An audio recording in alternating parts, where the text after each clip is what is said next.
All right, let's get cooking. Welcome to the latest edition of Chin Check Sports Radio. I'm your host, JD.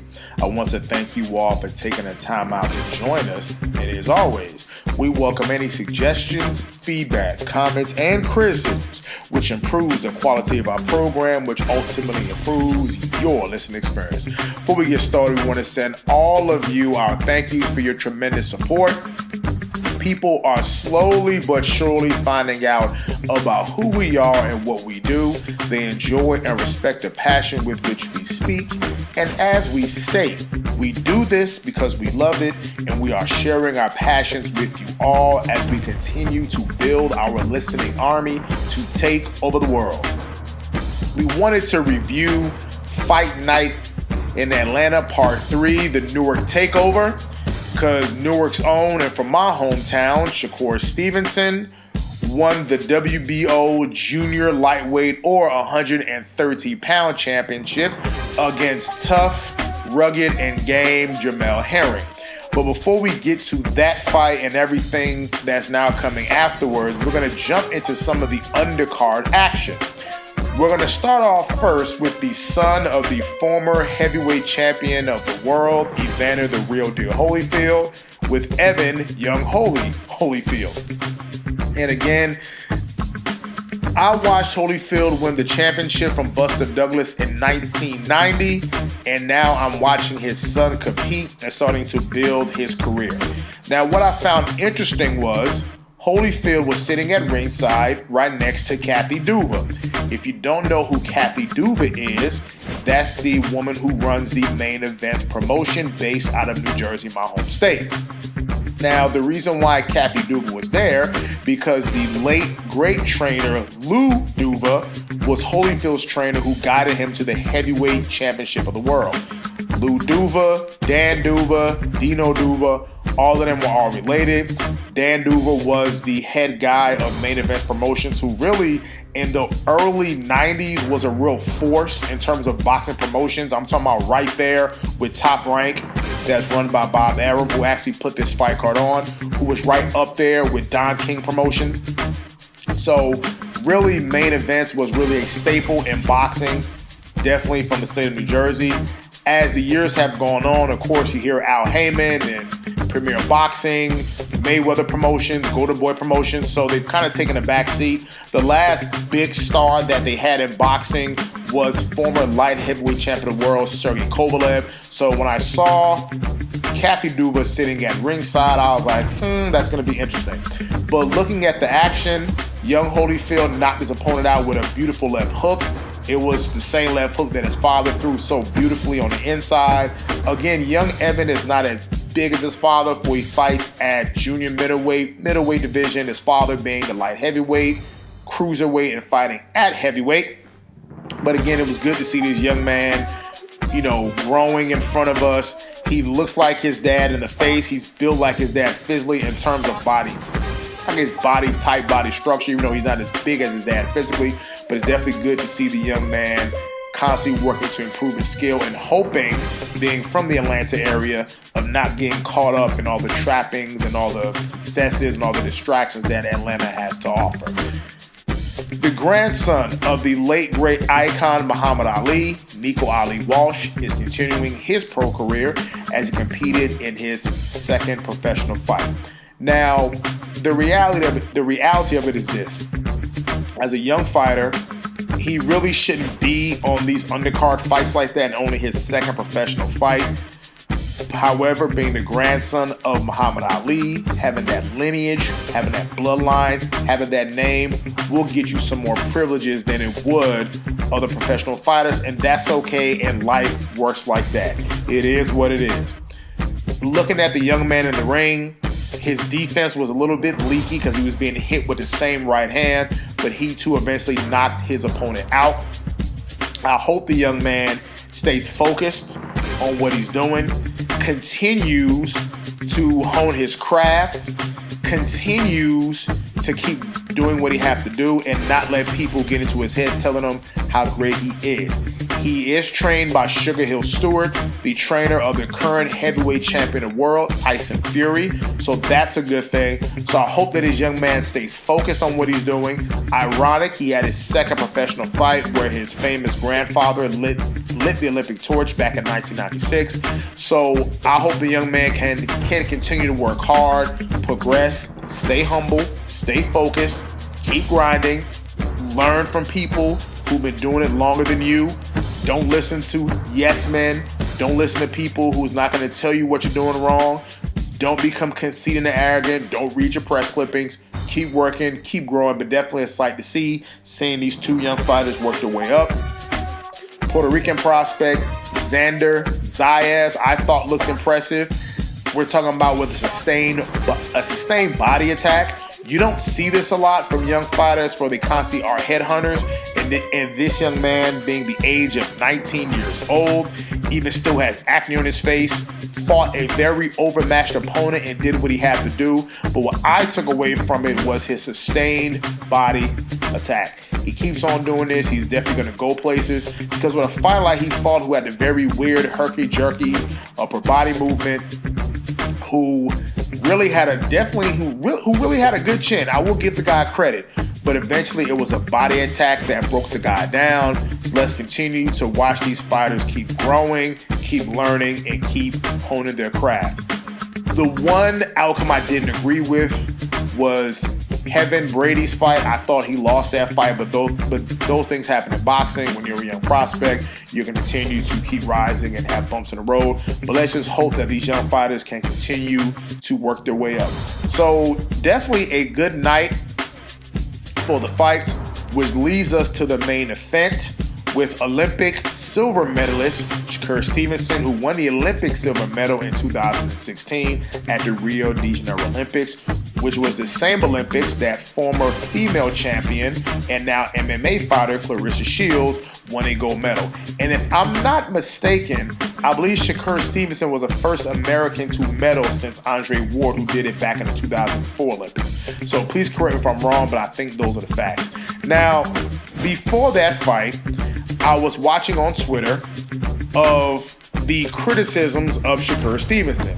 He was boring, he wasn't aggressive, and this is only a kid with at the time, 16 professional fights. He's boring. He's this, he's that. He wins in the snooze fest. Even though you're winning and dominating fighters, they're bringing him up the right way. But again, that was a talk on Twitter. He's boring. We pick Herring to win. He's a snoozer. He's this, he's that. And he silenced all critics. But before we get to that, let's go to champion Jamel Herring, the WBO champion, who going into this fight had 25 professional fights and only lost 2. His biggest win was a TKO in his 6th round, April of this year, against Carl Frampton. Carl Frampton, who has a win over Leah Santa Cruz, and really out of Frampton's previous losses was unanimous decisions, but had a TKO loss to Herring in the 6th round. And folks, by the first round, I can clearly tell that Stevenson had tremendous hand speed. And really, you could tell that Herring was a step behind. He was game, he was tough, especially being a former United States Marine, and thank you for your service there. But you can tell, and I'm saying this, how he was in over his head, especially with Shakur with the hand speed. Now, some can say that's to be expected, as Shakur was a 9-1 favorite going into this fight. What was telling to me was Stevenson standing right there in the center of the ring, mixing up the attack, throwing body punches, throwing combination punches upstairs, and also backing Herring up and walking him down. Now that's ring generalship, that's establishing control, and that's maintaining dominance. And you can maybe give one round to Herring, which one judge did.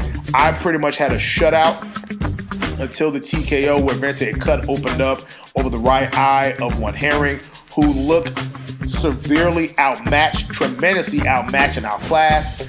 And Stevenson winning his toughest fight on paper up to date in the 130-pound category. Now, the division 5 pounds north is where those are some money fights.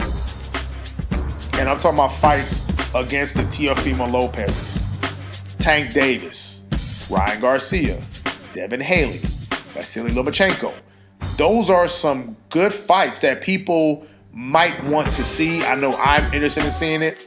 Seeing these young guys fight one another. I hope the boxing public doesn't have this belief that if you lose a fight, you're no longer a quality fighter, and that's the Floyd Mayweather effect.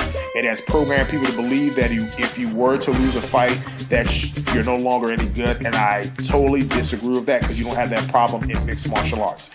Now, with Shakur Stevenson having so few, really, including last night, 17 professional fights. Now, I'm judging it from the old school view, where if you were considered really a young contender at 20 to 25 fights, you consider a prospect at 20 to 25 fights, a contender at really 30 to 35 fights. I get it, the fight game is different now. You have these guys with teen fights in the early 20s, fighting for world championships. So is that a good, is that a bad thing? Is that showing how watered down the sport is, or how excellent and ready these fighters are to step up to world-class competition? I'll leave you all to debate that question. But it was interesting in seeing how in only his 17th fight, moving up again in weight class, winning another world title. So what does the future hold for one Shakur Stevenson? Like I said, for all these other young fighters, stay focused, hone your craft, and just keep working and just keep grinding. This fight, I thought, silenced a lot of naysayers, shut up a lot of critics. We posted this on Twitter when we said, after this Stevenson fight, a lot of people are eating their words with the side of crow. Because again, people were making comments that he was boring, it's going to be a snooze fest. And this kid came out from the opening bell, stood toe to toe with the reigning champion, landed the cleaner punches, faster punches, backed him up, totally established his dominance and established his control in that fight from the opening bell, even though Herring did have his moments with trying to land some punches. But I thought Stevenson took the initiative right back, landing harder punches, regaining control of the fight. Where any momentum that Herring thought he had, I thought Shakur stymied that momentum and regained control of the fight. So a very impressive performance by one Shakur Stevenson. Again, that should set him up for future fights, maybe a unification fight against the other 130-pound champion, and seeing what happens in that lightweight division where there seems to be a lot of quality fighters that I named before. So again, I think the sport of boxing is in very good hands. The problem is, as we stated this before, is that what has a sport done to market these fighters? Now, I think Shakur Stevenson has a bit of a following. A lot of celebrities were in attendance to see the fight. Now, could that be because they were there to see him, or just to say that they were at the fight in the city of Atlanta? So again, with that Olympic pedigree, being affiliated with Andre Ward, I always say Gervonta Tank Davis is a star outside of the sport due to his knockout power as well as his affiliation with one Floyd Mayweather. You have Ryan Garcia, who has 1 million Twitter followers, but who seems to be more concerned with being a boxer than actual boxing. So we definitely want to see where this goes. So if boxing markets these fighters properly, because these guys are purely talented. So let's just go right to the chase. These guys are truly talented guys that have the skills to definitely pay the bills. So I'm impressed with what I see from all these young fighters. We don't want to sound like the old man and say, well, in my era, I'm, watching these young guys, giving these guys a chance, seeing them grow in front of us.